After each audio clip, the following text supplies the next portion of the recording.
Hey, peace and blessings, everyone. You're now locked in with the baddest chaplain on the globe, Chris B. Thank you so much for subscribing. We're on YouTube, baddestchaplain.substack.com, Spotify, Apple, any and everywhere that you get podcasts. Our guest today is my good friend, Rachel Stone. Rachel writes about food, faith, justice, public health, and maternal health. Her work has appeared in Christianity Today, Sojourners, Books and Culture, Christian Century, The Progressive Christian, and Creation Care magazine. Rachel has published several books, including Birthing Hope, a memoir of motherhood and fear, Eat with Joy, Redeeming God's Gift of Food, and a revised version of the More-With-Less Cookbook. This is a classic Mennonite cookbook that celebrates faith, justice, simplicity, and good eating.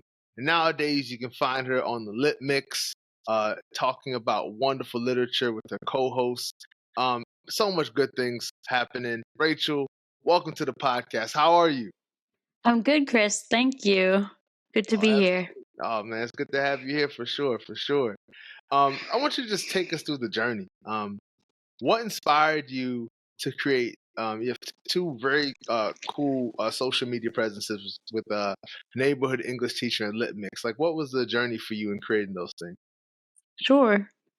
So, a big part of my identity, I guess, is being a teacher. And the philosophy that I guess, developed through trial and error over the years had to do with thinking about the English classroom as really a place and the people in it as members of a community, and thinking about the purpose of what we do in an English classroom. So if I could just talk for a minute about the way these things are usually conceived. You take the job of being an English teacher, well, people usually think the first thing they think about is like getting their grammar correct or writing a persuasive essay so that you can get what you want, or learning the craft of rhetoric is about persuading people to take your point of view. Well, when I think about what language is and what it's for, I think a lot about connecting, because I think that that's really like what it's all about.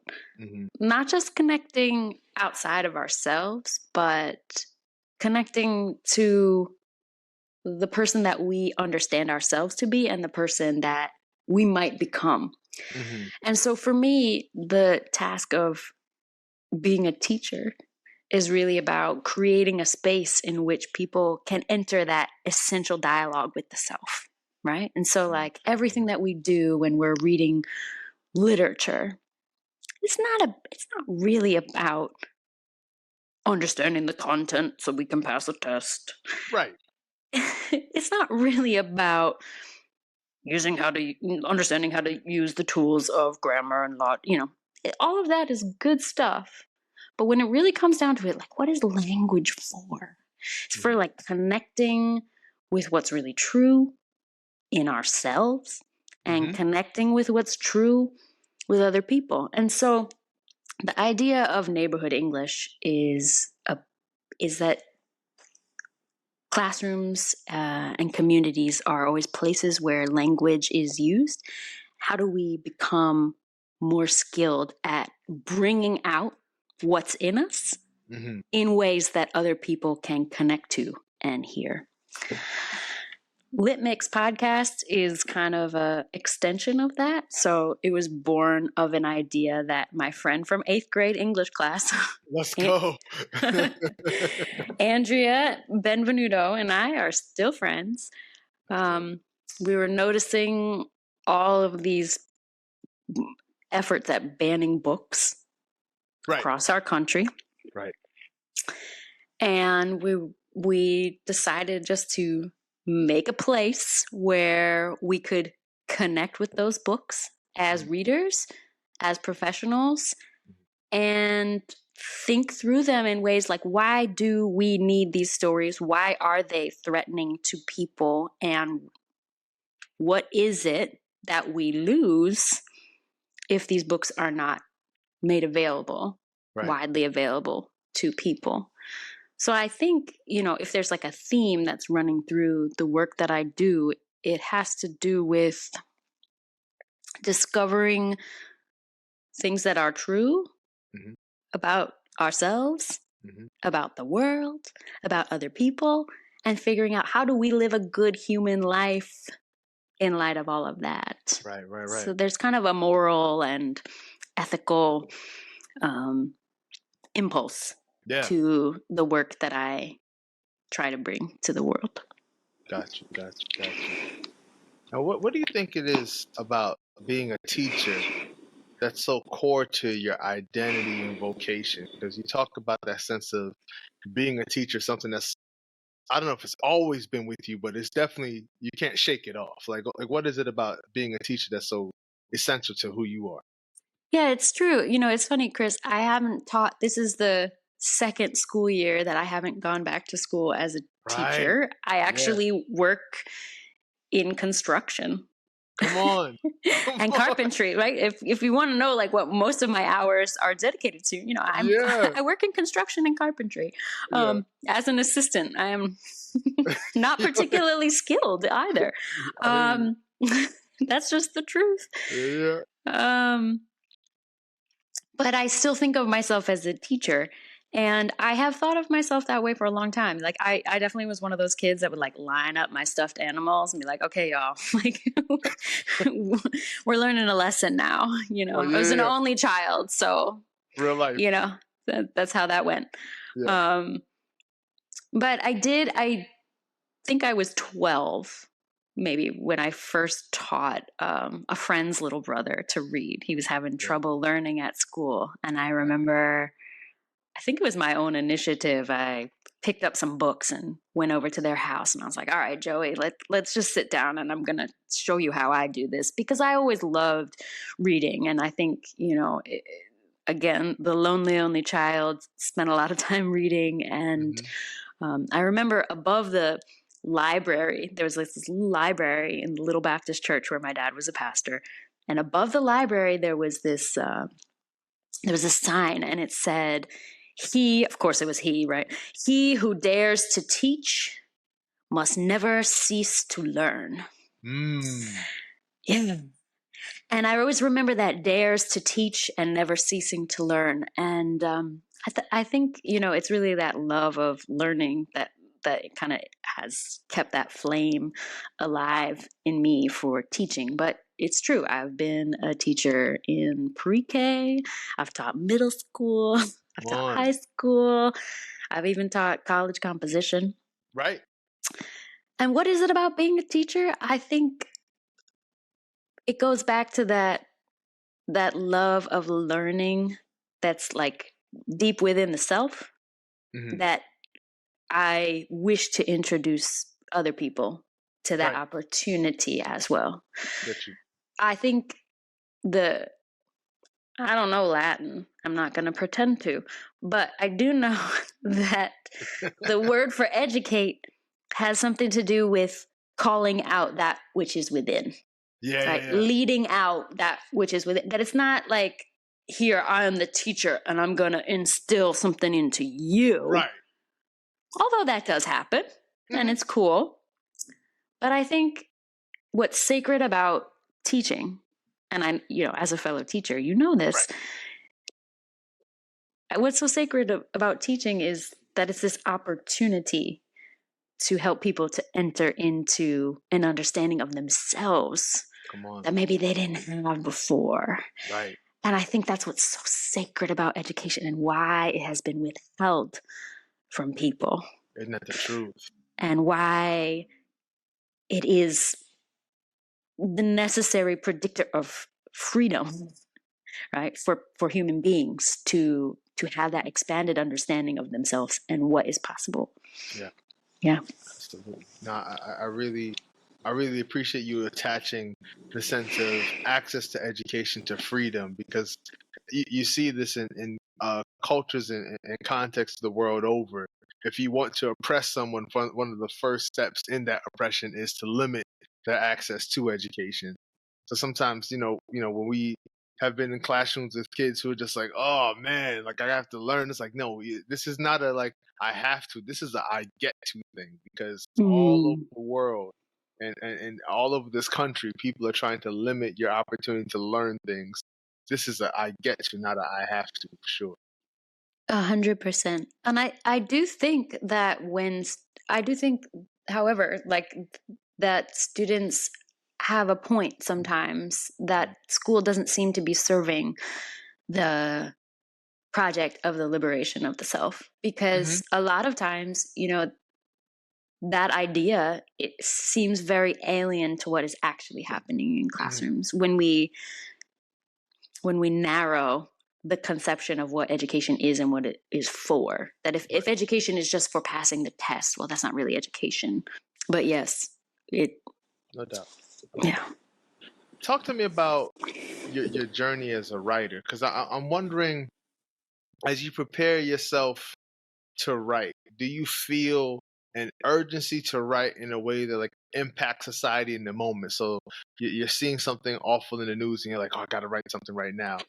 Or are you writing with sort of a long-term impact in mind, where you're just like, it may not cause change right now, but in like 10 years, 25 years, this is going to be a part of that shift. Like, how do you sort of write in this sort of like immediacy or like long-term scope? It's such a good question, Chris, because there too has been, I think, a journey for me as a writer and as a person. So let's see, about 10 years ago, I would have said that the first was true. Hmm. So there was a time where I was very actively writing opinion pieces for outlets like Christianity Today or Sojourners. And Yeah. things would happen in the news, and I would rush to my laptop and email some editors and say, I want to write about this. And I definitely had a sense of myself as, I was a blogger and into Yeah, all yeah, that. yeah. I had a sense of myself as like, up to the minute, I want to like be on it, and prided myself on being ready to write write an op-ed in a moment's notice. Right. And yet, I only entered that world because I had bigger projects brewing. Like I Come had on. books that I wanted to write, and it was sort of like, well, I'll put myself out there in this, what sometimes felt like ephemeral way, in order to maybe provide a platform for writing books later. Right. And that did work for a time.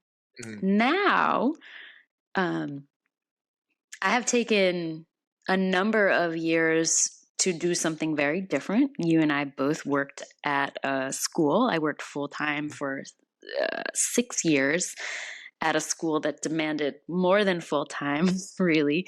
Um, Fair. and so I did very little writing for the public during that time, and have Right, done right, right, very right. little writing for the public since. So my second, or depending on how you count it, I haven't written a book since really before I was a teacher for so many years, Oh, wow. Yeah, yeah, yeah. because book publishing takes a long time. So It Birthing does. Hope wasn't published till 2018, but it was really written mostly before 2016 was over. Right. And 2016, if you may recall, was a big year. It was a Yes, it big was. year. Yes. And so what the journey that my writing has taken is actually kind of like it. For a while, it was like this flowering thing that was like very, very public. Yeah. And then it kind of went like this, went way underground. And I kind of like went back to my journals and back to the writing practice of like a thing that I do mostly to have that dialogue with the self, Right, right. to figure out again, like how do I speak? What do I, Mhm. what is true? Like I felt like I needed to go back to did need to go back to square one, or Right. the starting more, or how, choose your metaphor. Spent a lot of time in my journals. And so now when I think of writing, I think I am thinking I'm thinking about that long-term investment.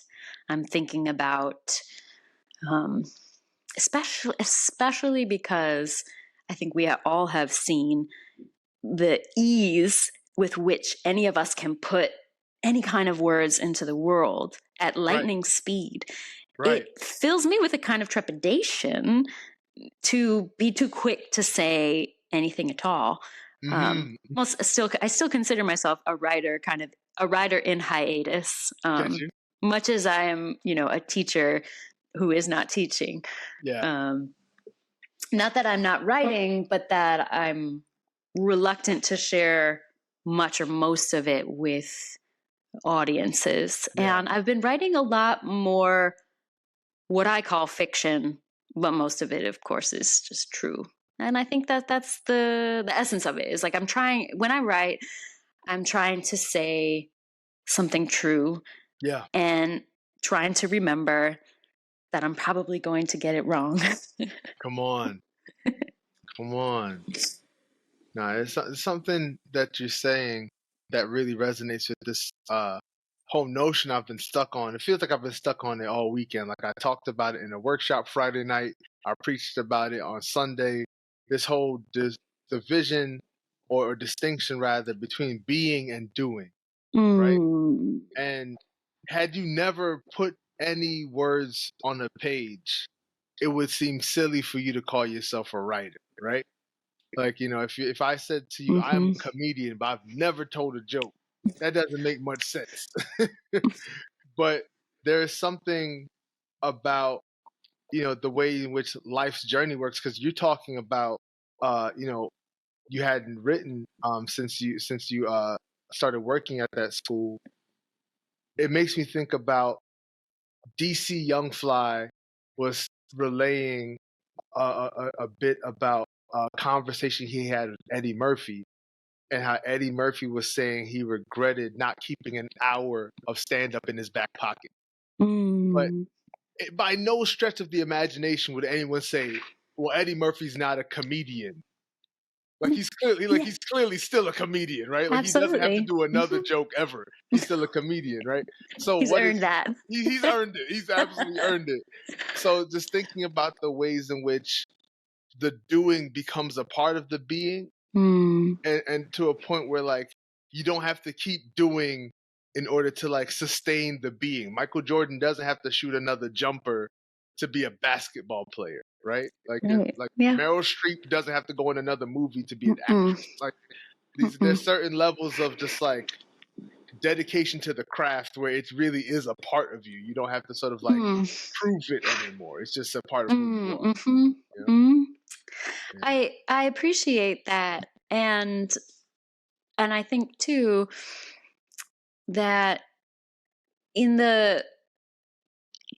because I know we both enjoy talking about capitalism, but in the system that we find ourselves in, I think there's tremendous pressure to keep producing and keep making more things, like keep the presence. I remember feeling a lot of pressure to publish frequently so that nobody would forget who I was, and that took some getting over for me. And what feels great is that I no longer feel that pressure, and I feel tremendous freedom to grow, because what there's no room for in that system is growth and change. And you can see that when it's like, so-and-so just came out as no longer thinking this thing that they thought. And it's like, why is this newsworthy? Like, if we are people in the world, necessarily we are gonna, well, I hope we are growing and changing. Otherwise, we might be dead. Oh, come on. Any living thing. Yes, exactly. And so I think for me, I'm not, other people have their journey that I respect. For me, stepping away from blogging and having like a constant presence really allowed me to think about all sorts of things that I don't think I would have permitted myself to question or reconsider if I were still writing for the public all the time. Yeah.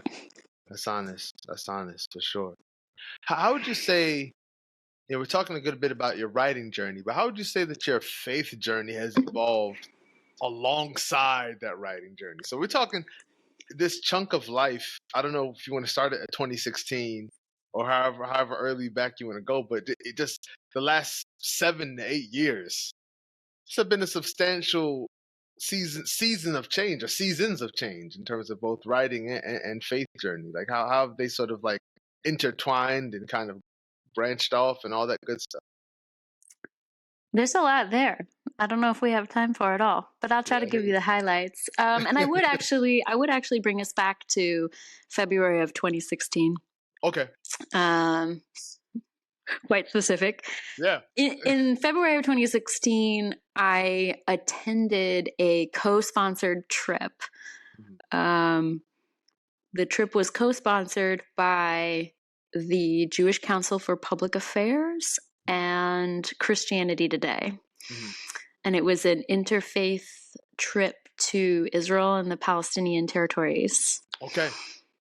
In that same month, I was offered a job at the Stony Brook School in Long Island.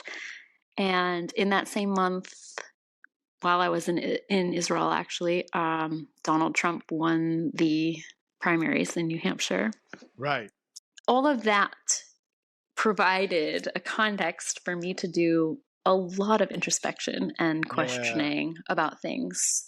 So my mom is a Jewish convert to Christianity, which means that, my grandma and all my family on that side are Jewish. And I always had an understanding of myself as a person with Jewish heritage.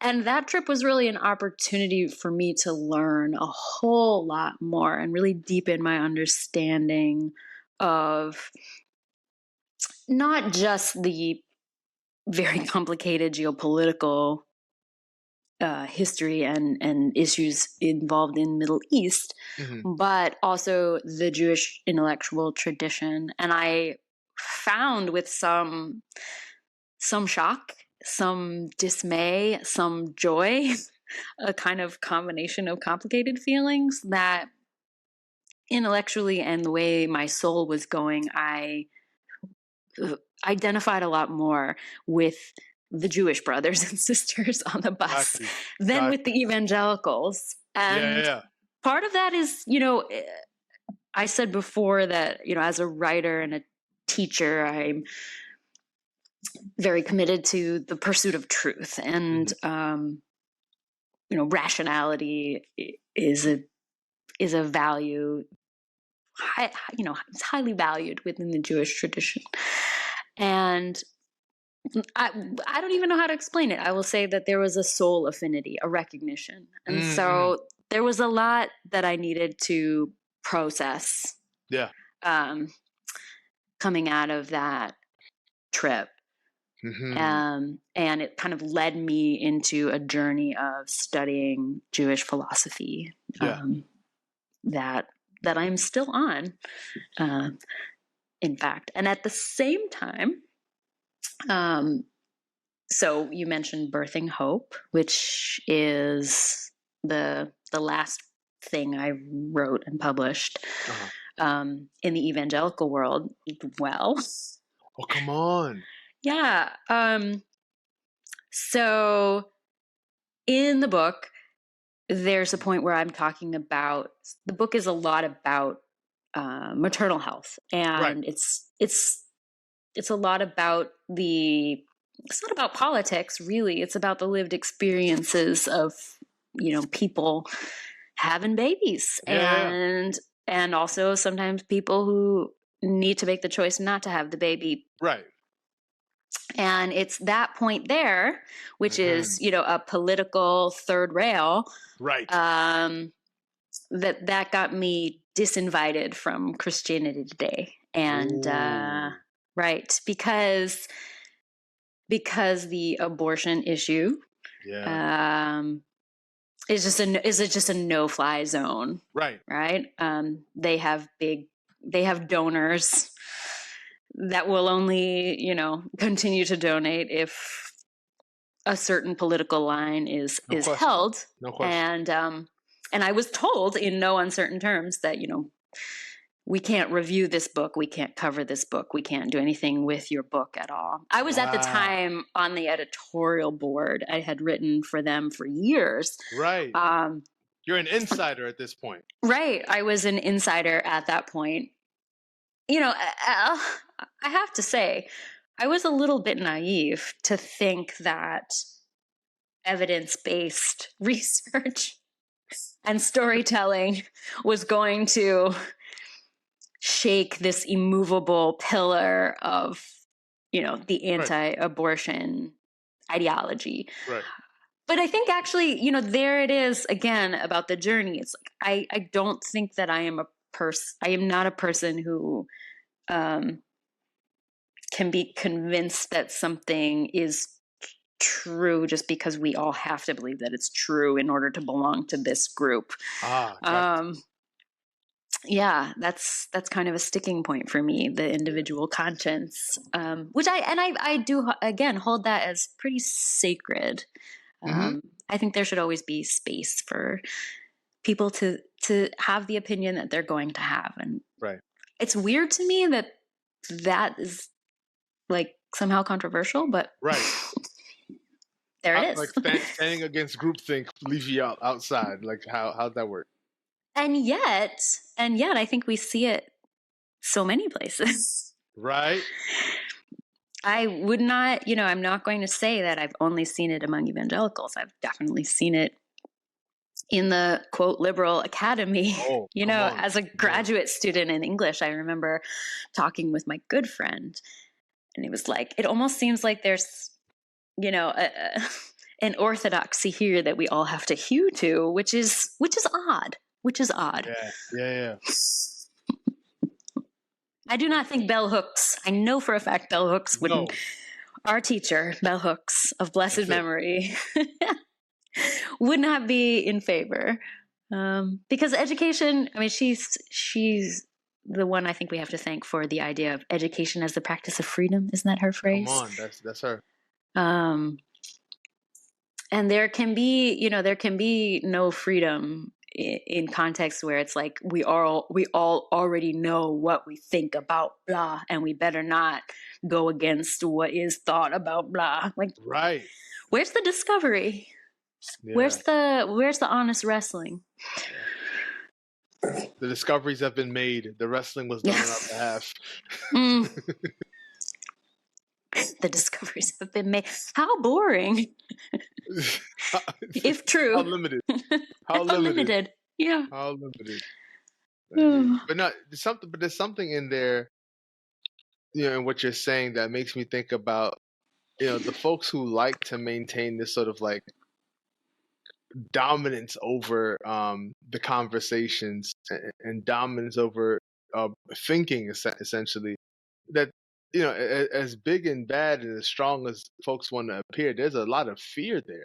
There's a lot of insecurity about, well, what will happen if everyone thinks for themselves? What will happen to us?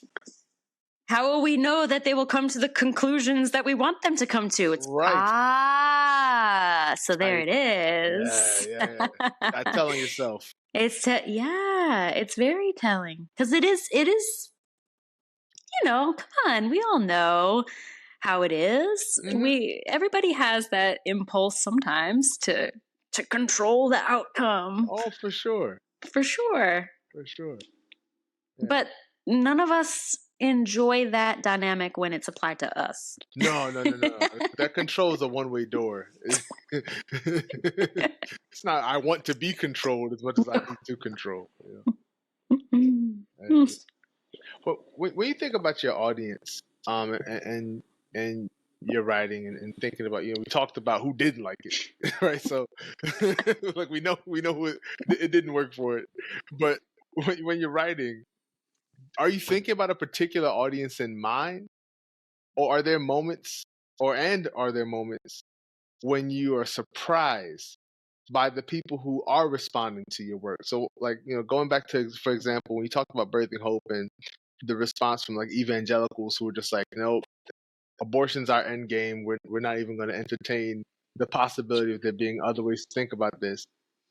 Were there people who you're like, I did not think you would like this, but here you are really getting down with what I'm writing? Like, how have you noticed like sort of like the eclectic nature of your audience, so to speak? Interesting. I think two things. So the first person I think of is my mom, because I know she's going to read everything I write. That's it. And I'm always a little surprised at how, even though my mom in some ways would fit with the profile of like a person who wouldn't agree with me. Yeah. And it's not like when I'm writing, I'm thinking, oh, how am I going to persuade my mom? I really am I'm really kind of like, what do I think is true? And what can I honestly say? One of my literary, I don't even know how to describe her. Come on. It's the person that I like.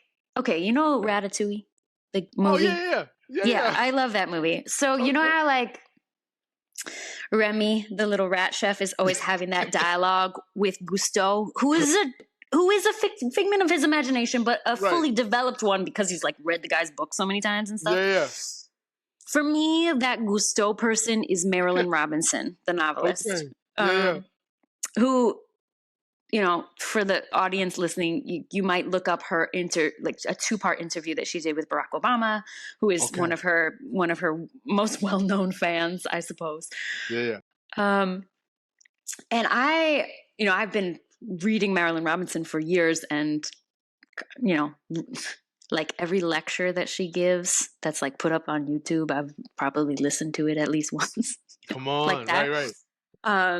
So I consider her a teacher that I have met her, but not, it's like at a book signing. Right. But at one of the events where, that I attended, that she was speaking in person, she said, somebody asked her like, whoa, maybe at PBS they would like what you have to say, but Fox News would condemn you. What is your answer to that? And she said, the only obligation I recognize is to say what I believe to be true and to say it with kindness. And so I think like for me, that's kind of like, that's always there in the back of my mind. It's like to say what I believe to be true and to say it with kindness. And maybe I would add to it to say it in a way, or attempt to say it in a way that my audience will not be turned off by what it is I'm saying in the way that I'm saying, which I think kindness kind of covers that, right? Like, because if somebody is speaking and they're speaking kindly with goodwill to you as a person of goodwill, like that covers a lot of errors. No doubt. And so I think that's my dog moaning in the background. He's like, okay. She's like, all right, enough about Marilyn Robinson. Exactly. The dog has seen too many Marilyn Robinson YouTube videos, apparently. It's like, oh, Marilyn again? She has.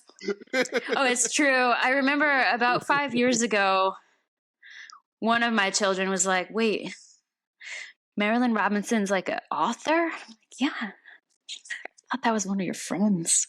Oh. You talk about her so often. Like, oh boy, spending too much time in books. But I think about my mom. Yeah. I was gonna say, you saying that reminds me of as a child, I thought Michael Jackson was a family member because he was in the photo album. I was like, yeah, yes. He's making us so proud. Look at him doing another music video. I don't know why. That reminded me of like, I thought we knew Nat King Cole. Right. That's what I'm saying. Like, I thought he was not a family member, obviously, but there was a considerable Caribbean contingent to like our church and social circle, and I just thought like, oh, Right. Nat King Cole is like one of my uncles who's not really my uncle. That's right. And then I was like, oh, he's famous? Oh. I thought he was just singing the Christmas song for me. That's right. I thought this was personal. Which I think is like a sign that an artist has really done their work. If you feel that they're speaking right to you. Yeah. Autumn Leaves is a song for me. That's right. It's from me. But I think, like in terms of audience, have I ever been surprised? Yes, I have been surprised. Because I think, I don't know if I have anything more to say about that. You might have to edit that out. It's all good. It's all good. Yeah. Talk to me about a moment, particularly in this season of your life, that has made you feel gratitude, grateful, or just like in awe. Well, in this season of my life, I'm living in rural Maine. Yeah. And I spend an enormous amount of time walking in the woods and being very quiet. Yeah. And I think, I don't know if I can distill it down to a moment, but in this season of my life, I have become very grateful. And I think pretty awestruck by the intricacy and beauty of all the things that are happening in the natural world, despite everything in the world that I'm talking about, the world that doesn't have anything to do with humans. Because when I'm walking in the woods, it's like I don't really feel like I'm not in a human-built space. Like, okay, there's a trail so that I can walk without, dodging trees every 2 seconds. But like I'm walking through someone else's home. And I think what fills me with awe is understanding that there's so much complexity and beauty and something that looks a whole lot like community, a peaceful and joyful community that's full of diversity and full of flourishing that has nothing to do. It's like human beings just have to get out of the way to let it happen. Right. And to me, I think that's the biggest gift of the wilderness, that there's a reminder that many things happen without efforting.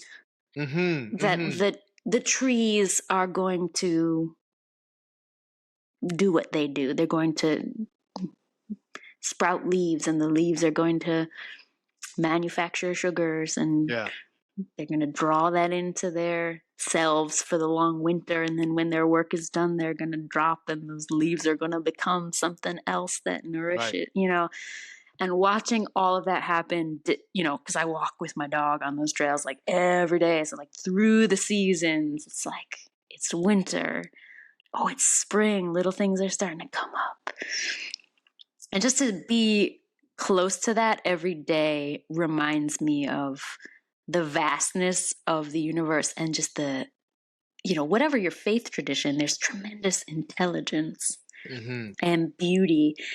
And that gives me really a sense of peace and hope, because all of those processes, which are really, we as human beings are not separated from all that. All of those things that sustain the forest sustain us. Right. Come on. Yeah. There's a song, and I don't know what the Hebrew version of it. I know it's like a Hebrew song, but it says happiness runs in a circular motion, and you can love everything if you let yourself be. That idea of letting it be, I think, is something that nature, in its beauty and in its cyclical nature, this ever-changing but ever-sustained. Something is always dying and something else is always being brought to life. Man, that just feels real good to me. Yeah, I hear Mm-hmm. that. Mm-hmm. Absolutely. I'm going to ask you the question I love to ask every guest. I want you to imagine that you're hosting a dinner. You can invite 4 guests, dead or living, fictional or real people. Rachel, who are you bringing to this dinner? These are always so hard for me. I feel like I can think of so many people. And yet, okay, so I'm inviting 4 people, so 5 Just people 4. total. Just 4. Yeah, five total, including yourself, right? Well, can I invite Tim? Yeah, Okay. totally. He can be one of your 4. All right. So I'll probably bring my husband, my partner, Tim. I probably invite my teacher, Marilyn Robinson, just so I can, Right. check the imagined one against the reality. That's something in and of itself. I would be very interested to talk with the Rambam, so Moses Ben Maimon, also known as Maimonides, who gave his name to the health center in Brooklyn, I think. That's right. That's right. I've been there. Been patient. I am sorry, right. but he's the author of a guide to the perplexed, and he did a lot of he was also a physician and learned a lot from Islamic scholars in the Golden Age. Come on. And I would love to have him there. That's 3, right? If I'm including Tim. I would choose the cartoonist and teacher Linda Berry.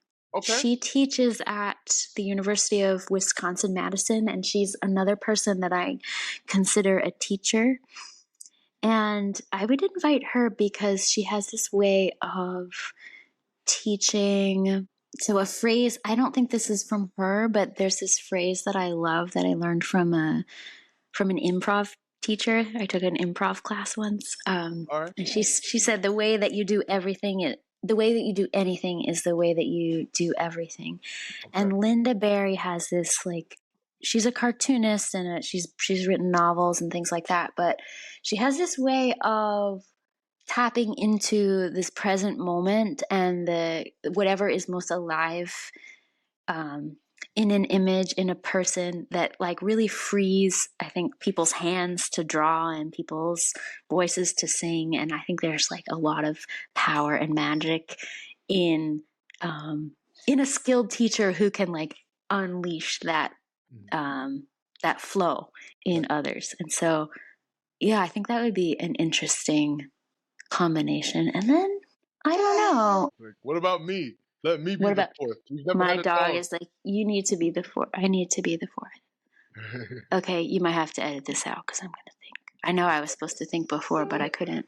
Well, I think it might have to be one of my great-grandparents. Okay. One of my ancestors. Yeah. And possibly my great-grandmother Goldie. Because I have the sense that there was so much about her life that I never understood, and maybe nobody ever understood. But I don't know if it would be great to have dinner with her, to be honest. That's a consideration. It has to be a consideration, right? Right, it has to be a consideration. Here for it. So great grandmother Goldie, Maimonides, cartoonist, the novelist, Tim. Yeah, that's 6 people, including me. We went over. Yeah, we did. It's okay. I always want to make more room at the table. I mean, I want you to be there too, because you're the one who brought us all together in imagination here. So, I assume that you have a lot to contribute as well. But, Absolutely. That's a hope that I have, is that there is always that opportunity to gather many, many folks around the table. This is the first time I've been invited by any of my guests to be a guest at the table. I always try to take on the Michael Caine's portrayal of Alfred in The Dark Knight Rises as he's sitting at his little table and watching Batman or I guess Bruce Wayne have his meal. That's kind of how I am in this. I'm just like, I look over my paper, I'm like, well done. And I go back to my paper. That's and play Sudoku or something.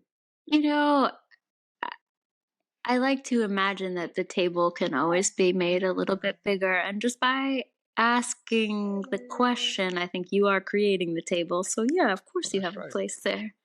True. 7 is a way better number than 6, anyway. 7's a better number. This is true. No doubt. But there are leaves in this figurative table, and I like the table. Yeah. Yeah. You can make it stretch. Make it stretch. Just make a little more rice. That's it. That's all we got to do. So true. So true. The gravy will spread. Yeah, exactly. Everybody's gonna you get a taste. Everybody's gonna get a taste of something. That's it. That is it. So Rachel, where can people find you online? Like your socials, like the social at blah blah blahs. Sure. So you can find me at. I'm just gonna make sure that I'm gonna get it right. You can find me at LitMix Podcast. Sweet. On Instagram. And there you'll find a little link tree, and that'll take you to all the places where you can find our podcast, which is the normal places that you'll find it. That's it. Mm-hmm. All right, cool. And listen, if you haven't already, I want to encourage you to subscribe to baddestchaplain.substack.com. That's where you're going to find this episode. It's going to be on YouTube. It's going to be on Spotify. It's going to be on Apple. But we're building something nice here on Substack. I'm on IG at Baddest Chaplain, Facebook at Baddest Chaplain. Trying to build up Threads. Anybody else want to be on Threads? Tired of hearing my echo? Come join us on Threads, please. This is a plea. Please join us on Threads. But yeah, no, it's wonderful as always to have you all listening and joining us. And thank you so much, Rachel, for being our guest today. And until next time, you all take care and be well. Talk to you soon.